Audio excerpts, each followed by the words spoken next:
Welcome to News Now Alberta. This is Special Ed. Today we're looking at a correction officer who brutally assaults a man because the man said he was not a bitch. You heard that right. A teenager attacked by an officer at the Warren jail is going on the offensive, taking the city to court for tens of millions of dollars. Thanks for being with us here at 6 o'clock. I'm Kimberly Gill. I'm Devin Skillian. Officer Matthew Rodriguez fired from Warren Police this week for that incident in what the police commissioner called a clear and obvious decision, but that is far from the end of the story. A new lawsuit says the city should pay, arguing the other officers seen in the video were not trying to stop the attack, but were instead part of it.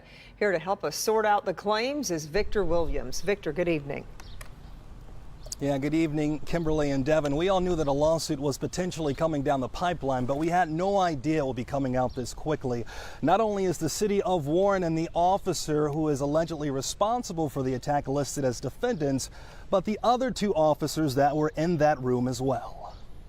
The officer said, "Hurry up and take the picture, you little," and he said, "I ain't no."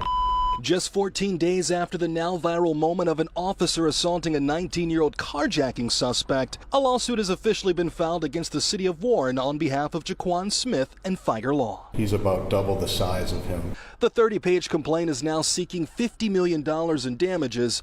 Jaquan's aunt Tanisha Banks is just happy he's still here. The first thing that ran across my mind, did he survive? Commissioner Bill Dwyer commenting on how quickly the lawsuit was filed. Why do they have to rush to doing that? I wish I could have got it filed sooner, but we did it as fast as we possibly could.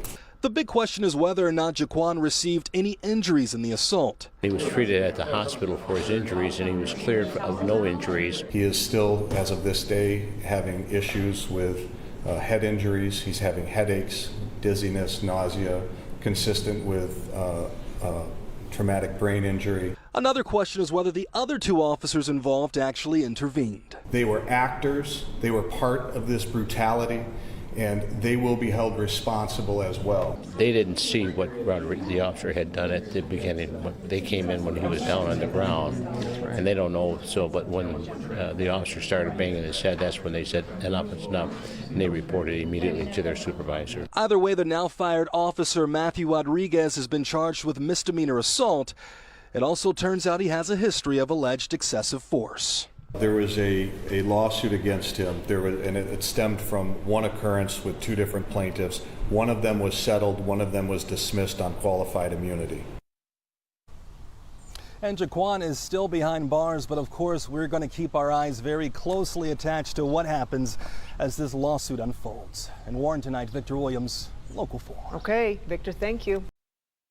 The pig here received 1 year and 1 day in jail, and there is a $50 million lawsuit that has been filed right away. Now, this guy is still in jail because of a carjacking, and he totally deserves to be there, but he doesn't deserve the attack he got for talking back to an officer. This officer was there for 14 years and got away with stuff all the time. I'm sure there are things he did that no one knows about. He is a tyrant pig that should have been fired a long time ago. Now, the victim was technically still a teen at 19 years old, like a young adult. The pig pleaded guilty to some charges, but none of them was actually assault. But it still got him a year in jail, though technically assault should have been one of them.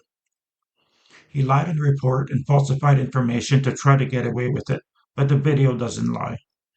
I found no more information about the lawsuit, so it must still be ongoing, and I hope this guy gets the whole thing to maybe start a new life after he's released. What do you think of this? Do you think the victim deserves the money? Let me know in the comments. Please like, share, and subscribe, and check out my Patreon where for $1 a month you can get my videos a week in advance with other perks coming. Thank you.